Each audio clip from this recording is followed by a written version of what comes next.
జయుడా.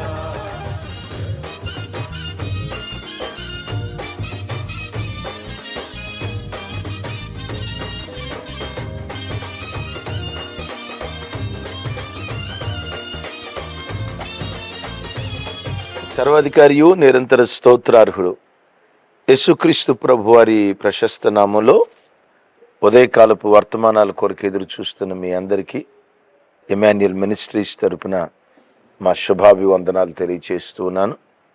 క్రీస్తునందు మాకు అత్యంత ప్రియమైన దైవజనాంగమ, ఎలా ఉన్నారు? ఈరోజు అరుణోదయపు దినాన లేచి ప్రార్థన చేసుకున్నారా? వేకుజామున కంఠధ్వని కృపగల దేవునికి వినిపించారా? కనీసం 2-3 అధ్యాయాలైన దేవుని వాక్యాన్ని చదువుకున్నారా? తమ్ముడు చెల్లి మిమ్మల్ని ప్రార్థించుకున్నారా? ప్రార్థన చేసుకోలేదు కదూ. ఈ మాట అడుగుతూ ఉంటే నీ మనస్సాక్షి ఎక్కడో నేను గుచ్చినట్లుంది కదూ. ఈ వాక్యం విన్న తర్వాత అయినా, కొద్దిసేపు అయినా దేవునితో గడిపిన తర్వాతే గడప దాటి బయటికి వెళ్ళాలని ప్రేమతో మీ అన్నగా, మీ క్షేమాన్ని కోరుకునే సహోదరునిగా, దైవజనునిగా మిమ్మల్ని బ్రతిమలాడుకుంటూ ఉన్నాను. మంచిది. ఈరోజు నుండి మెదక్ మీటింగ్స్ ప్రారంభం కాబోతున్నాయి. వచ్చే వారం విజయవాడ మీటింగ్స్. ప్రార్థించండి, అనేకులకు షేర్ చేయండి.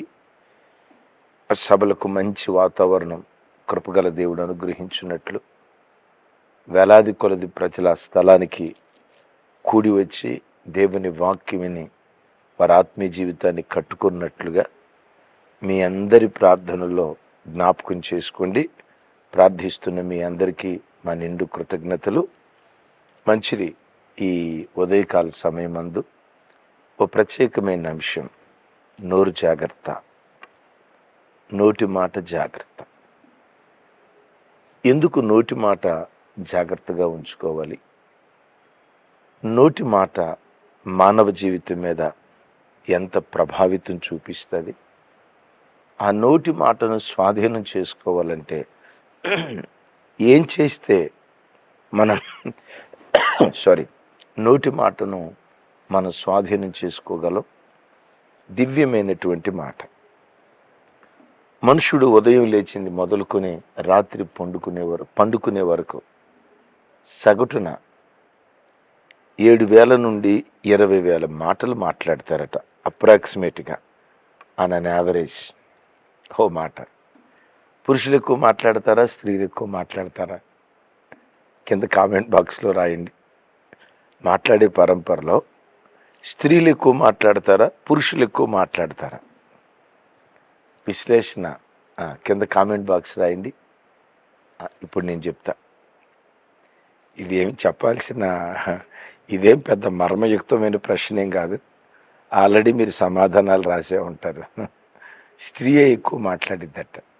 అన్న యావరేజ్ 16,000 నుంచి 20,000 మాటలు స్త్రీ మాట్లాడితే, పురుషుడు 7,000 నుంచి 12,000 సగటున రోజుకొచ్చి మాట్లాడతారట. సో మనిషి మాట్లాడే మాటల్లో విలువైన మాటల కంటే వ్యర్థమైన మాటలే ఎక్కువ ఉంటాయి అని విశ్లేషకులు చెప్తున్న మాట. ఎవరో చెప్పటం కాదు, మన దైనందిన జీవితం మనకు తెలియదా? సరే, ఏది పడితే అది మాట్లాడకూడదా? ఏ మాట పడితే ఆ మాట అనకూడదా? నోటి మాట కంట్రోల్ లేకపోతే ఏమైపోద్ది అని అంటారా? దైవజనమా, నీ నోటి మాటకి లేక నీ నాలుగుకి ఎంత శక్తి ఉందో పరిశుద్ధ లేఖనాల్లో చూస్తే, జీవ మరణములు నాలుక వశం అని రాసింది. అంటే మరణమైన జీవమైన ఎవరి చేతిలో ఉందట? నాలుగు చేతిలో ఉంది అంటాడు. విచిత్రం తెలుసా? అసలు జీవ మరణాలు ఎవరి చేతిలో ఉన్నాయి? దేవుని చేతిలో ఉన్నాయి. మరణమును తప్పించుట యెహోవా వశం. కీర్తనల గ్రంథంలో మనం చూస్తాం కదా. మరణాన్ని తప్పించటం అంటే ఒకరిని బ్రతికించటం, మరొకరిని ఎవరి చేతిలో ఉంది? ఇది ఎవరి వశం? దేవుని వశం. ఆ తర్వాత ఎవరి వశంలో ఉందట? నాలుక వశంలో ఉంది. చెప్పకనే లేఖనం చెప్తున్న మాట ఏంటో తెలుసా? దేవునికి ఎంత శక్తి ఉందో ఇంచుమించుగా నీ మాటకు కూడా అంతే శక్తి ఉంది. ఇది మర్చిపోవద్దు. బాబోయ్, ఏంటి? ఇంకోసారి చెప్పమంటారా? దేవునికి ఎంత శక్తి ఉందో వెరీ నెక్స్ట్ నాలుగు కూడా అంత శక్తి ఉంది. మరణమును తప్పించుట అది దేవునికే సాధ్యం. జీవమరణాలు దేవుని చేతిలో ఉన్నాయి. అది ఎంత ఖచ్చితమో నీ నోటి మాటలో మరణము జీవము నాలుక వశం. తస్మాత్ నోరు జాగ్రత్త. తస్మాత్ నోట నుండి వెలువడే మాటలు జాగ్రత్త. తస్మాత్ నాలుకను జాగ్రత్తగా కాపాడుకుంటురా. నోటి మాట చాలా విలువైంది సుమి. నాలుక చాలా విలువైంది సుమి. నోటి మాట ఎంత విలువైనదో పరిశుద్ధ లేఖనాల్లో నుంచి ఓ మాట మీకు గుర్తుకు తెస్తా. చూడండి, కీర్తనల గ్రంథం 12వ కీర్తన 14వ చరణం. ఒకడు తన నోటి ఫలము చేత తృప్తిగా మేలు పొందును, ఎవని క్రియల ఫలం వానికి వచ్చును. విన్నారా? ఒకడు తన నోటి మాటల ఫలమును తృప్తిగా అనుభవించును, ఎవని క్రియల ఫలం వానికి వచ్చును. బిడ్లారా, క్రియల ఫలం మనిషి అనుభవిస్తాడు. నమ్ముతారా మీరు? నమ్మేదేముంది, బైబిల్ చెప్తుంది. పెద్దలు అంటారు కదా, కర్మ ఎవరిని వదిలిపెట్టదని. మన క్రియల ఫలం, కర్మ రిటర్న్స్ అంటారు. ఎస్, మన క్రియల ఫలం నిశ్చయంగా మనం అనుభవిస్తాం. అది ఎంత ఖచ్చితమో నోటి మాటల ఫలం కూడా మనం అనుభవిస్తాము అని సామెతల గ్రంథంలో గ్రంథకర్త చెప్తున్నాడు ఈ మాట. ఏంటి? నోటి మాటల ఫలం అనుభవిస్తాం. ఈ మాటకున్న అర్థం ఏంటో తెలుసా? నోటి మాట విత్తనం లాంటిది. నోటి మాట విత్తనం లాంటిది. వేప విత్తనాన్ని భూమి మీద నాటాం. ఏ చెట్టు వస్తుంది? వేప చెట్టు. దానిలో నుంచి ఏ కాయలు వస్తాయి? ఇది ఒక ప్రశ్న. వేప విత్తనాలే వస్తాయి కదా. సీతాఫలపు విత్తనం విత్తావు, ఏ చెట్టు వస్తుంది? సీతాఫలపు చెట్టు. సీతాఫలపు చెట్టులో నుంచి ఏ కాయలు వస్తాయి? ఎస్, సీతాఫలాలు. మామిడి విత్తనం విత్తావు, మామిడి విత్తనం విత్తావు, ఏ చెట్టు వస్తుంది? మామిడి చెట్టు. ఆ చెట్టులో నుంచి ఏ కాయలు వస్తాయి? ఎస్, మామిడి కాయలే వస్తాయి. తుమ్మ విత్తనం విత్తావు, మొండ్ల విత్తనం విత్తావు, ఏ చెట్టు వస్తుంది? మొండ్ల చెట్టు. ఏ కాయలు వస్తాయి? మొండ్ల కాయలు. కొమ్మలు ఎలా ఉంటాయి? మొండ్లతో నిండుకొని ఉంటాయి.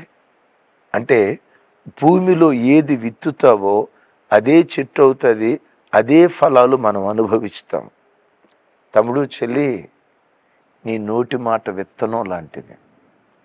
ఎప్పుడు చేదు మాటలు మాట్లాడుతూ ఉంటే, విషపు మాటలు మాట్లాడుతూ ఉంటే, శపితమైన మాటలు మాట్లాడుతూ ఉంటే, ఎప్పుడు నీ నోరు శాపపు వచనాలు పలుకుతూ ఉంటే వేప చెట్టే వస్తుంది.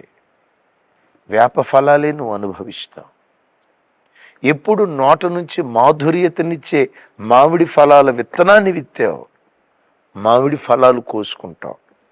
తమ్ముడు, చెల్లి, నా వైపు చూడు.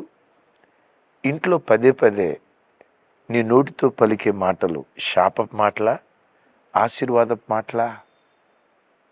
పిల్లల్ని తల్లిగా పదే శపిస్తున్నావా, ఆశీర్వదిస్తున్నావా? కట్టుకున్న భర్తను, కట్టుకున్న భార్యను నోటితో పదే ఆశీర్వదిస్తున్నావా, శాపపు మాటలు మాట్లాడుతున్నావా? తస్మా జాగ్రత్త, నీ నోటి మాట విత్తనం లాంటిది. ఒకసారి మన మందిరంలో ఒక పెద్ద ఆయన సాక్ష్యం చెప్పాడు. వాళ్ళ కుటుంబంలో ప్రార్థన జరుగుతూ ఉంటే ఆ కృతజ్ఞత కూటంలో ఆ పెద్ద ఆయన ఏమంటారు, వాక్యానికి ముందు సాక్ష్యం చెప్తున్నాడు. ఏమని సాక్ష్యం చెప్తున్నాడంటే, నాకు ఇంతమంది పిల్లలు, అందరూ తొందరగా రక్షించబడ్డారు, ఒకడు మాత్రం రక్షించబడలా, పచ్చి తాగుబోతూ తిరుగుబోతూ అయ్యాడు. వాడిని చూసి పదే పదే, నువ్వు మారవరా, నీ బతికింతేరా, నా కడుపున చెడబుట్టేవురా, నువ్వు శాపగ్రస్తుడురా, నీలాంటోడు పుట్టకుండా ఉంటే బాగుండేదిరా, దరిద్రుడా, దౌర్భాగ్యుడా, నీచుడా, నికృష్టుడా, ఉంటాయి కదా, అప్రాచ్యుడా, పనికిమాలినోడా, వ్యర్థుడా, దుర్మార్గుడా, దుస్తుడా, సాతాను చెప్పండి దుస్తుడా, సాతాను సంబంధి 24 గంటల క్రితనే ఉండేవాడట. శాప మాటలు మాట్లాడుతూ ఉండేవాడట. మరలా దేవుని సన్నిధికి వచ్చి, ప్రభువా నా కొడుకును మార్చయ్య, నా కొడుకును మార్చయ్య, నువ్వు మార్చాలి ప్రభువా అని ఏడుస్తూ ప్రార్థన చేసేవాడట. ఇటు శపించేవాడు, అటు ఏడుస్తూ ప్రార్థన చేసేవాడు, అటు ప్రార్థించేవాడు, ఇటు శపించేవాడు. ఆ బిడ్డ మరెక్కువ తాగుబోతూ తిరిగిపోతాయాడట. ఓ రోజు దైవజనుడు వాక్యం చెప్తూ పిల్లల మీద కోపం వస్తే అవసరమైతే చెయ్యెత్తి దెబ్బగొట్టు కానీ నోటితో శపించొద్దు, అది విత్తనం లాంటిది. ఎప్పుడు నోట నుండి దీవెనకరమైన మాట రావాలి కానీ శాపపు మాట రాకూడదు. అదే సార్, ఏశావు యాకోబులకు ఇస్సాకేం ఆస్తి పంచల, యాకోబునేమో నోటితో దీవించాడు, అదే నోటితో ఏశావుని శపించాడు. విచిత్రం. తండ్రికి వాస్తవంగా ఏశావు అంటేనే ఇష్టం, అక్కడున్న సిచ్యువేషన్ని బట్టి ఏశావు అంటేనే ఇష్టం. కానీ నోటి మాట ఏం చేసిందో తెలుసా? యాకోబును ఆశీర్వాదపు వచనాలు పలికింది, ఏశావును శాపపు మాటలు పలికింది. ఏశావు ఏమైపోయాడు? వ్యభిచారికుడు, భ్రష్టుడు. యాకోబు ఏమైపోయాడు? ఇజ్రాయేలు గోత్రకర్త, మహానయములాగా ఆశీర్వదించబడ్డాడు. ఈ మాటలు దైవజనుడు చెప్తే ఆ మాట విని నాట నుండి నోరు జాగ్రత్తగా కాపాడుకుంటూ, ఎంత కోపం వచ్చినా, ఎంత ఆవేశం వచ్చినా, అవసరమైతే పెండ్లైన తర్వాత కూడా కొడుకును చెయ్యెత్తి కొట్టేవాడు కానీ శపించేవాడు కాదట, దీవించేవాడట. ఆ దీవెన వాక్కు విత్తనం కదా, ఆ విత్తనం మొలకెత్తి అది చెట్టై అద్భుతం. మారడు అనుకున్న కొడుకు విప్లవాత్మకంగా మారిపోయాడు, ఆశ్చర్యకరంగా మారిపోయాడు. ఆ తండ్రి అంత భక్తి కలిగిన వాడో, ఆయన కూడా, ఆ కొడుకు కూడా అంత భక్తి కలిగిన వాడిగా మార్చబడటానికి దేవుడు కృప చూపించాడని పెద్ద ఆయన సాక్ష్యం చెప్తున్నాడు. తమ్ముడు, నీ చుట్టూతా ఎలాంటి పరిస్థితులున్నా, కఠినమైన భర్త అయినా, కఠినమైన భార్య అయినా, మాట వినని పిల్లలైనా, కఠినమైన పరిస్థితులు చుట్టూతో ఆవరించిన నోటితో పదే పదే ఈరోజు ఉన్నట్లుగా రేపు ఉండదో, నా దేవుడు నా పరిస్థితులు మారుస్తాడు.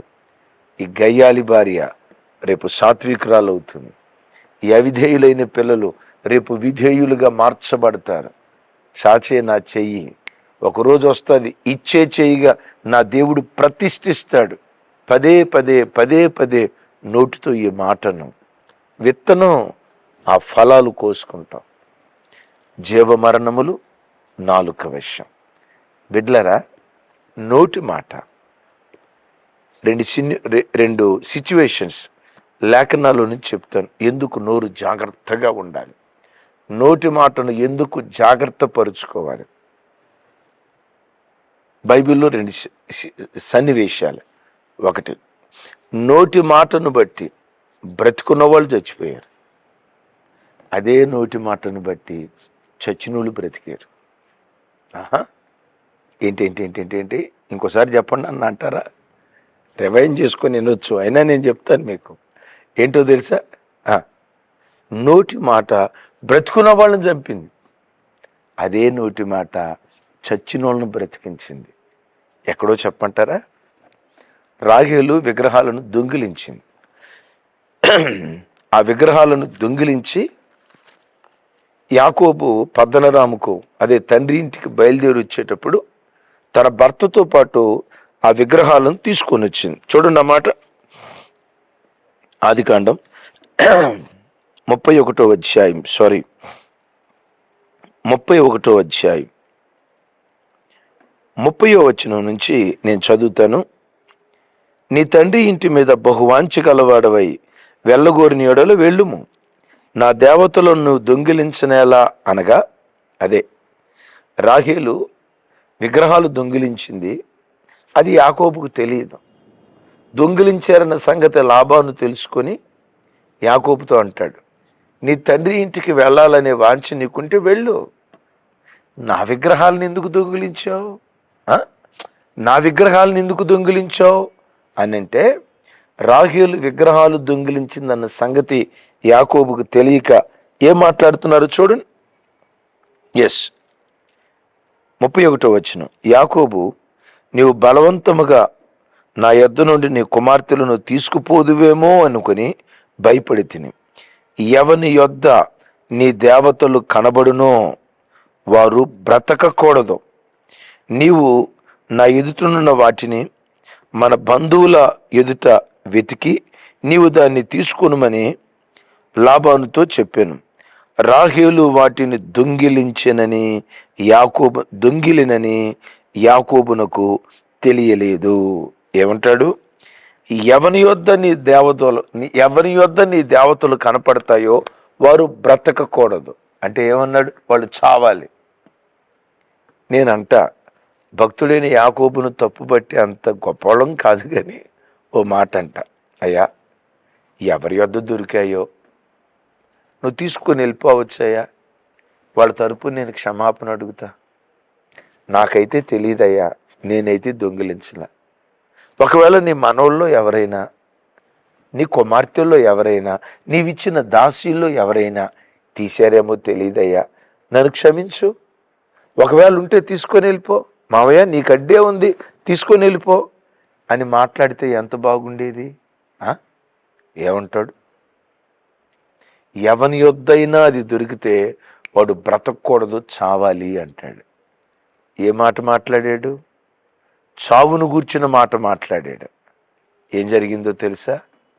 కనానుకు చారక మునిపే బెత్లెహేము మార్గంలో బెన్యామీనును ప్రసవిస్తూ పురిటి నొప్పులతో మార్గంలోనే రాహేలు చచ్చిపోయింది. దేవుడు నాకు ఇచ్చిన కోణం.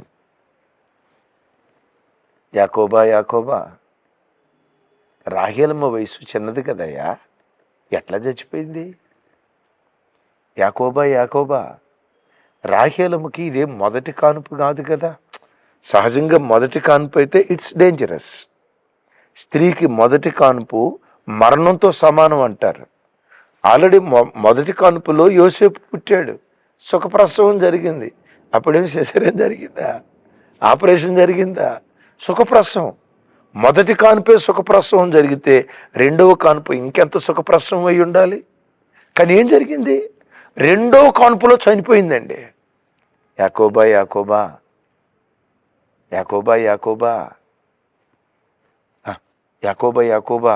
నీ ఎందుకయ్యా ఇట్లా జరిగింది అని అంటే, యాకోబు అంటాడు, నాకు కూడా తెలియదు సార్, ఎందుకు ఎలా జరిగిందో నాకు తెలియదు సార్. అప్పుడు దేవుడు అంటాడు, ఆవిడ దొంగిలించిందన్న సంగతి యాకోబుకు తెలియదు కదా. ఏమో తర్వాత తెలిసిందేమో నాకు తెలియదు, బైబిల్లో రాయబడలేదు కాబట్టి చెప్తున్నాను. ఇప్పుడు దేవుడిని అడిగితే, యాకోబా నీ నోటి మాటల ఫలాన్ని నువ్వు అనుభవించావు. ఎవరి యొద్ద ఉందో వారు మరణించాలి. విన్నారా? యాకోబు నోటి మాట బ్రతుకున్న వాళ్ళను చంపింది. షూనేమీరాలి నోటి మాట చచ్చినోళ్లను బ్రతికించింది. ఎలీషా ప్రవక్తకు ఆశ్రయం ఇచ్చిన షూనేమీరాలుందే, ఆ షూనేమీరాలి గర్భాన్ని దేవుడు తెరిస్తే వృద్ధాప్యంలో భర్త వృద్ధుడై ఉండగా చక్కటి కుమారుణ్ణి ఇచ్చాడు. ఏం జరిగిందో, ఇదిగో తలపోయినే అంటూ తల్లి ఒడిలో చనిపోయాడు. ఆ తల్లి ఎంత గొప్పదో తెలుసా? చనిపోయిన ఆ కొడుకును మంచం మీద పరుండు పెట్టి భర్త కబురు పంపించింది. భర్తకు కొడుకు చనిపోయాడని కబురు పంపించలా. నేను ప్రవక్త దగ్గరికి వెళ్ళాలి, నాకు అనుమతి ఇవ్వండి, ఓ పనివాడిని పంపించండి. పనివాడు వచ్చాడు. గాడిదలను తీసుకొని షూనేము పట్టణం నుంచి కర్మేలు ప్రాంతానికి వెళ్తుంది. కర్మేలు పర్వతం మీద నుండి ఎలీషా షూనేమీరాలు వైపు చూశాడు. శిష్యుడున్నాడు కదా గెహజీ, షూనేమీరాలు వస్తుందేంటి, ఏం జరిగింది ఆ ఇంట్లో? బిడ్డ, తల్లి, కుటుంబం సుఖంగా ఉన్నారా లేదా అడిగిరా అని గెహజీ వచ్చి అడుగుతున్నాడు. చూడండి ఆ మాటలు. రాజుల రెండవ గ్రంథం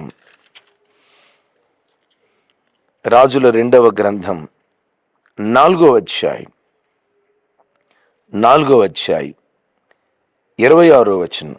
నాతో కలిసి ఈ మాటలు గ్రహించండి. నీవు ఆమెను ఎదుర్కొనుటకై పరుగును పోయి నీవును నీ పెనిమిటియు నీ బిడ్డయు సుఖముగా ఉన్నారా అని అడుగుమని తన పనివాడైన గెహజీతో చెప్పి పంపాను. అందుకామె సుఖముగా ఉన్నామని చెప్పాను. విన్నారా? గెహజీ వచ్చి అడుగుతున్నాడు, సుఖంగా ఉన్నారా అమ్మా? నీవు చూడండి అక్కడ క్లియర్గా, నీవు నీ భర్త నీ బిడ్డ సుఖంగా ఉన్నారా అంటంతో గెహజీ ఆ మాట అడిగిన తోడనే ఇంకెక్కడ సుఖం అయ్యా, ఆడు చచ్చిపోయాడయ్యా, ఆడు మరణించాడయ్యా అని విలవిలలాడుతూ ఏడుస్తూ శోకసంద్రమే, ఓ కన్నీటి పర్వతమే అల్లాడిపోవాలి. కానీ ఏమంటుందో తెలుసా? సుఖంగా ఉన్నారా అంటే సుఖంగానే ఉన్నాం. నోటి మాట. గెహజీ దగ్గర ఏడవల, ఎలీషా దగ్గరికి వెళ్ళి ఏడ్చింది. మన పరమ ఎలీషా యేసుక్రీస్తు వారు. యేసుక్రీస్తు పాదాల చెంత నువ్వు ఏడిస్తే నీ నోటి మాటను స్థిరపరుస్తాడు. సుఖంగా ఉన్నారా అంటే ఆ నోటి మాటను దేవుడు స్థిరపరిచి చనిపోయిన కొడుకును దేవుడు బ్రతికించలేదా? సజీవంగా తల్లి చేతులకు దేవుడు అప్పగించలేదా? నీ జీవితంలో కూడా ప్రభు బిడ్డలారా, ఎప్పుడు నోట నుంచి బయలుదేరే మాట. ఎవరైనా నిన్ను అడిగితే, బ్రదర్ బాగున్నారా?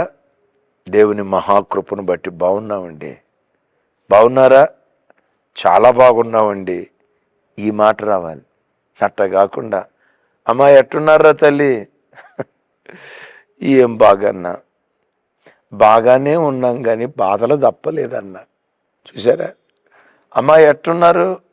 అట్టట్టున్నా అన్నా. అయ్యా ఎట్టున్నారు? ఇప్పటి వరకైతే బాగానే ఉన్నామన్నా. అంటే తర్వాత ఏవైనా జరగవచ్చని కదా. ఇప్పటి వరకైతే బాగానే ఉన్నామన్నా.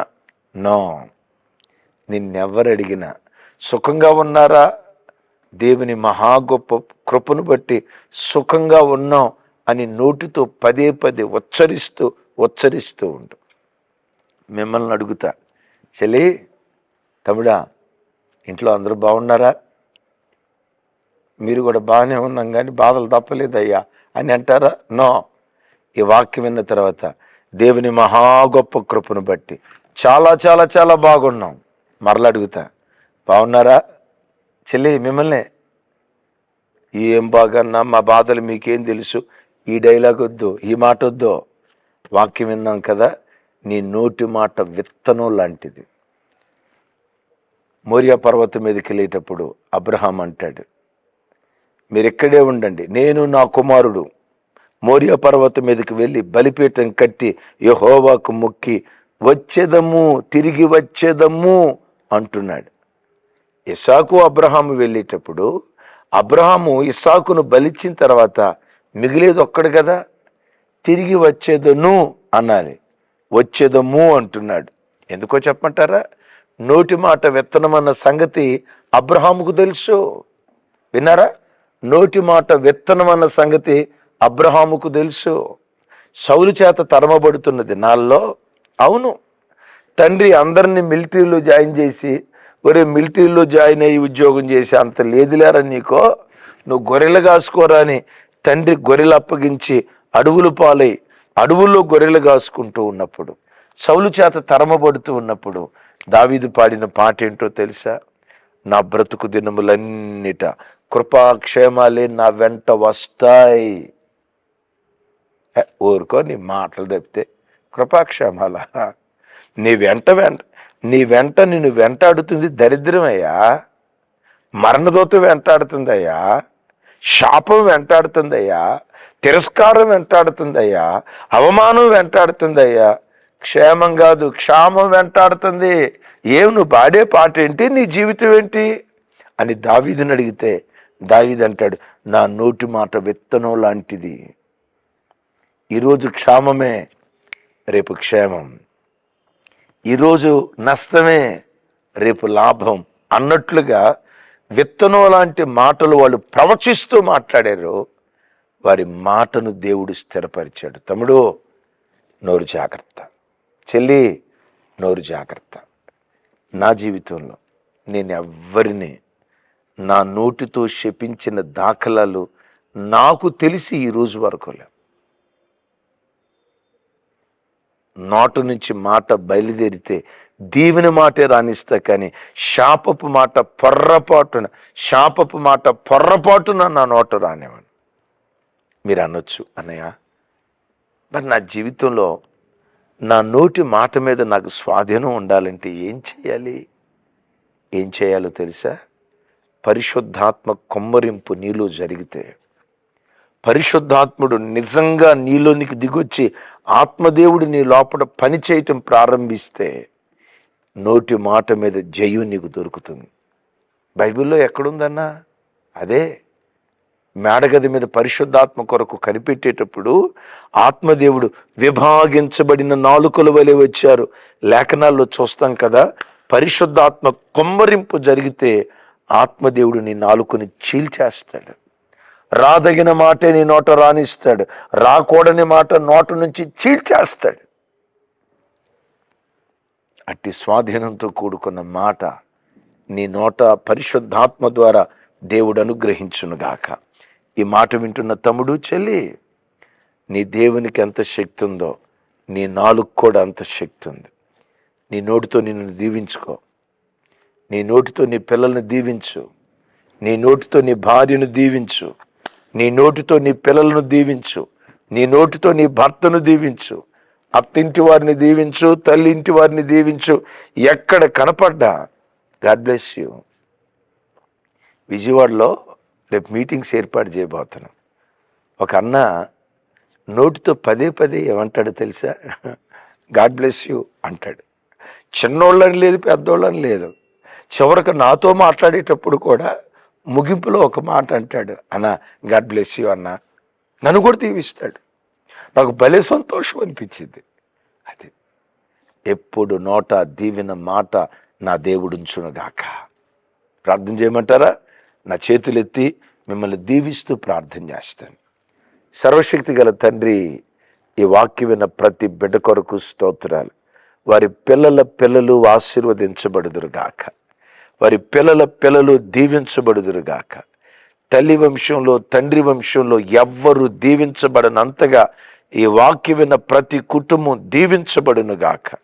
తరతరాల ఆశీర్వాదం యేసు నామం పేరిట ఈ బిడ్డల తలల మీద మీరు కుమ్మరించుదురుగాక. పిల్లల కోసం కన్నీళ్లు కారుస్తున్న తల్లిదండ్రుల కొరకు ప్రార్థిస్తున్నాను. ఆ తల్లిదండ్రుల కంటే వారి పిల్లలు ప్రముఖులుగా, గొప్పవారిగా మార్చబడుదురుగాక. అయ్యా, మీ సన్నిధిలో ప్రార్థిస్తున్నాను. అనారోగ్యంతో ఇబ్బంది పడుతున్న బిడ్డలకు ఇప్పుడే చక్కటి ఆరోగ్యం దయచేయుదురుగాక. పిల్లల వివాహాలు కాలేదని అల్లాడిపోతున్న బిడ్డల జీవితాల్లో యేసు నామం పేరిటి మాసం ఒక శుభవార్త వినిపించుదురుగాక. ఉద్యోగాలు లేవని విలవిల్లాడిపోతున్న ప్రజల జీవితాల్లో ఈ మాసమే చక్కటి ఉద్యోగం యేసు నామంలో దయచేయుదురుగాక. చేతులెత్తిని ప్రజలను దీవిస్తూ ఉన్నాను. సమస్త ఘనత, మహిమ, ప్రభావాలు మీకే ఆరోపిస్తూ యేసు నామం పేరిట ప్రార్థించి స్తుతించి పొంది ఉన్నాను తండ్రి, ఆమేన్. తండ్రి అయిన దేవుని ప్రేమ, కుమారుడైన యేసుక్రీస్తు వారి దివ్యకృప, పరిశుద్ధాత్మ దేవుని సహవాసం మనకు, సకల పరిశుద్ధులకు, సదా తోడయుండి నడిపించునుగాక. ఆమేన్, ఆమేన్, ఆమేన్. మంచిది. ఈ రోజు నుండి మెదక్లో మీటింగ్స్ మీ అందరి ప్రార్థనలో జ్ఞాపకం చేసుకోండి. అవకాశం ఉన్న బిడ్డలు మీటింగ్స్కి రావడానికి ప్రయత్నం చేయండి. దూర ప్రాంతాల్లో ఉన్నవారు తప్పక లైవ్ చూడండి. కృపా సమాధానాలు మనందరికీ తోడై ఉండునుగాక. Thank you.